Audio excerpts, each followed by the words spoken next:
우리는 지난 시간에 내 마음이 짓눌릴 때에 우리는 하나님께 부르짖어야 된다고 말씀을 드렸습니다. 또 내 마음이 짓눌릴 때 하나님은 나에게 어떤 분인가를 생각해야 됩니다. 하나님은 어떤 분입니까? 하나님은 내가 든든하게 신뢰할 수 있는 분이십니다. 시편 61편 2절에 내 마음이 짓눌릴 때에 내가 땅끝에서부터 주께 부르짖으리니 나보다 높은 반석으로 나를 인도하소서라고 말씀했습니다. 이렇게 부르짖으면서 하나님은 어떤 분이신가를 은유적으로 말씀하십니다. 그리고 그 아랫절로 이어지는 말씀에서 하나님은 어떤 분이신가를 네 가지로 말씀하십니다. 첫째, 하나님은 나의 피난처이십니다. 3절 말씀해 보니까 주께서 나를 위한 피난처가 되시고 주께서 나를 위한 피난처가 되시고 유대 광야에는 바위들이 참 많습니다. 이스라엘 성지순례를 가보면 그 유대 광야는 바위가 많은 곳에 굴이 있음을 보았습니다. 유대에도 엔게디 광야에 바위굴이 많이 있습니다. 그런데 그 바위굴이 피난처가 된다고 이야기합니다. 다윗은 아마도 그 바위로 피했던 것 같습니다. 바위들로 만들어진 굴, 그곳이 피난처라고 하는 것입니다. 주님은 나의 피난처이십니다. 우리는 어디론가 도피하고 싶고 피하고 싶을 때가 있지 않습니까? 특별히 마음이 짓눌릴 때가 그렇습니다. 피난처가 있었으면 좋겠습니다. 사람들은 종종 그 피난처를 발견하지 못하여 극단적인 선택을 하는 것입니다. 극단적인 선택을 하는 것이 그곳이 피난처라고 착각하는 것입니다. 그런 분들은 도망갈 데가, 피할 데가 거기밖에 없다고 생각하기 때문에 그런 끔찍한 일을 벌이는 것이죠. 그러나 그것은 잘못된 생각입니다. 진짜 피난처는 우리 주님이십니다. 문제가 꼬이고 마음은 짓눌려 올 때, 어디론가 피했으면 좋을 때 그 피난처가 바로 우리 예수님, 주님이시라는 것입니다. 우리의 피난처는 예수 그리스도이십니다.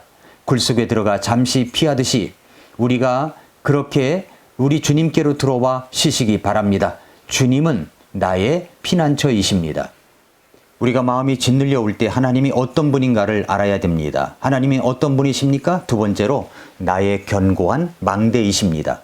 주께서 나를 위한 피난처가 되시고 원수를 피할 견고한 망대가 되셨나이다. 망대는 영어 성경으로 보면은 스트롱 타워라고 이야기합니다. 아주 강력한 탑입니다. 적들이 공격해 올 때 적의 공격으로부터 가장 안전하게 거할 수 있는 요새를 말합니다. 사람들이 만들어진 곳은 우리의 불안을 잠재우기 어렵습니다. 그러나 우리 주님이 망대가 되신다면, 스트롱 타워가 되신다면 우리는 안전하게 거할 수 있습니다. 적이 공격해 올 때 우리는 안전한 거처를 찾습니다. 이스라엘에서 대표적인 견고한 망대와 같은 요새 역할을 한 곳이 마사다라고 하는 곳입니다. 기원 후 66년 이스라엘 백성들 간에 로마에 대한 저항운동이 일어났습니다.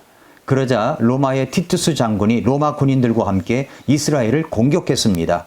이 공격을 피하다가 마지막까지 간 곳이 바로 마사다라고 하는 요새입니다. 지금은 이 요새를 올라갈 때 케이블카를 타고 올라가지만 그때는 이 마사다라고 하는 요새를 올라가 그 안에 있는 사람을 공격하기라는 것은 너무나 힘들었습니다. 마사다라는 요새는 천연의 요새요, 쉽게 공격할 수 없는 요새였습니다. 그 요새는 그 안에 물 저장 탱크도 있었고요, 음식을 얼마든지 저장할 수 있는 장소도 있었습니다. 로마 군인들이 끊임없이 공격을 해도 그들은 더 버틸 수 있었지만 그들은 모두 자결함으로 항복하지 않고 역사를 마쳤습니다. 그런 요새가 바로 망대라는 것입니다. 스트롱 타워, 망대라고 하는 곳입니다. 다윗은 그런 망대를 이야기하고자 하는 것은 아닙니다. 나의 요새, 나의 산성, 나의 망대, 원수로부터 가장 안전하게 우리를 지킬 수 있는 망대는 바로 하나님이시라는 말씀입니다. 아무도 나를 지켜주는 사람이 없을 때, 그때도 나의 신실하게 견고하게 지켜주시고 인도해 주시는 분은 바로 주 하나님이십니다. 내 마음이 짓눌려 올 때 나를 지켜주시는 분은 망대 대신 하나님이십니다. 또 하나님은 나에게 어떤 분이십니까? 나의 영원한 장막이십니다. 61장 4절 말씀해 보니까 내가 영원히 주의 장막에 머물며 라고 했습니다. 바위가 하는 역할 중에 하나는 장막의 역할도 있습니다. 광야 생활에서의 생명은 장막입니다. 그래서 광야를 여행하는 이스라엘 백성들은 수레에 장막을 싣고 다녔습니다. 장막은 일종의 휴대품입니다. 다 뜯어서 분해도 할 수가 있습니다. 어느 머무를 장소에 가면 장막을 만듭니다. 장막은 머무를 장소를 말하는 것입니다. 머무를 수 있는 곳입니다. 쉴 수 있는 장소입니다. 음식을 먹을 수 있는 장소입니다. 서로를 격려하고 위로해 줄 수 있는 장소입니다. 시편 기자는 하나님을 나의 장막이라고 고백합니다. 영원히 거할 장막입니다. 나는 이 장막 속에 들어가 주님을 만날 수가 있습니다. 이 장막 속에서 나를 사랑하는 친구들, 나를 위로할 수 있는 사람들을 만날 수 있지만 최대의 축복은 바로 하나님을 만날 수 있다는 것입니다. 장막은 하나님을 만날 수 있는 장소를 말합니다. 구약 성경에서 장막은 회막이라고 부르기도 합니다. 회막이라고 하는 곳은 만나는 곳을 말하죠. 누구를 만납니까? 하나님을 만나는 겁니다. 하나님을 만날 수 있는 곳입니다. 지치고 상한 마음으로 인생의 광야를 사막을 가다가 지치고 피곤한 몸을 쉬고 싶을 때 장막, 회막에 들어갑니다. 그런데 그곳에 우리 주님이 계십니다. 그렇게 우리 주님이 계시는 곳에서 주님을 만나서 쉬는 것입니다.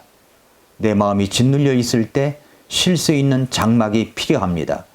그러므로 그 장막은 주 하나님이십니다. 마음이 짓눌려 올 때 그 짓눌림을 해결하고 싶어서 이것저것을 해봐도 여전히 공허합니다. 내 마음이 짓눌려 있을 때 우리는 누구를 만나야 합니까? 우리 주 하나님을 만나야 하는 것입니다. 다윗은 그것을 이야기하고 있는 것입니다. 마지막으로 주님은 나에게 어떤 분이십니까? 마음이 짓눌려 있을 때 주님은 나의 날개 및 은신처이십니다. 오늘 말씀에 그랬죠? 내가 영원히 주의 장막에 머물며 주의 날개들의 은신처를 신뢰하리이다. 이제 막 태어난 아기새가 어미새의 품 안에 있는 모습을 생각해 보십시오. 병아리가 엄마 닭 날개 밑에 거하는 모습을 상상해 보십시오. 안정감입니다. 보호를 받는 모습입니다. 안식이 있는 모습입니다. 쉼이 있는 모습입니다. 위로가 있는 모습이죠. 거기서 새로운 능력과 성장과 성숙을 부여받는 모습입니다. 우리 주님은 날개 밑 은신처이십니다. 주 날개 밑에 있으면 안정감이 있습니다. 보호가 있습니다. 안식이 있습니다. 쉼이 있습니다. 위로가 있고요. 새로운 능력을 받아들일 수 있는 그런 장소입니다. 내 마음이 짓눌릴 때 주님께로 우리가 주님의 안전한 날개 및 은신처로 오는 것입니다. 윌리엄 커싱이라는 그 설교를 잘하기로 유명한 목사님이 계셨습니다. 그 설교자에게 성대라고 하는 것은 생명이죠. 그런데 메시지를 잘 전하는 커싱 목사님이 어느 날 갑자기 성대가 나빠졌습니다. 그것은 목회의 끝을 의미하는 것이었습니다. 이분이 얼마나 절망을 했겠습니까? 얼마나 고통스러웠겠습니까? 이로 인해 그분은 목회 사역을 그만두었습니다. 제가 아는 선배 목사님 가운데도 그런 분이 계십니다. 그 커싱 목사님은 눈물로 세월을 보냈습니다. 그 목사님은 잠시 절망의 시간을 보냅니다. 그러다가 내가 언제까지 이렇게 절망만 하고 살아가기만 해야 된단 말인가 라고 생각하면서 생각 끝에 무릎 꿇어 하나님 앞에 기도하기 시작합니다. 그랬더니 주님께서 그의 마음을 위로해 주시기 시작했습니다. 그러나 목소리는 나아지지 않았습니다. 성대가 다시 소생되지는 않았습니다.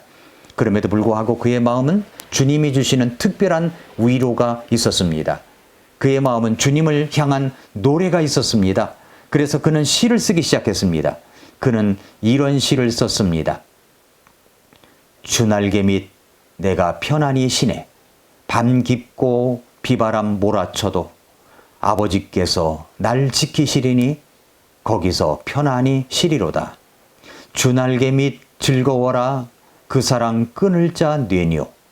주 날개 밑 내 쉬는 영혼 영원히 거기서 살리. 많이 들어본 찬송 가사죠? 커싱 목사님은 다시 목회하는 사역지로 돌아가진 않았지만 거룩한 시를 쓰는 시인이 되었습니다. 그는 하나님 앞에서 특별한 찬양시를 쓰므로 특별하게 쓰임받는 제2의 인생을 살아가게 되었습니다. 주님의 날개 밑에서 그는 위로를 받았습니다. 힘을 얻었습니다. 새로운 능력을 부여받았습니다.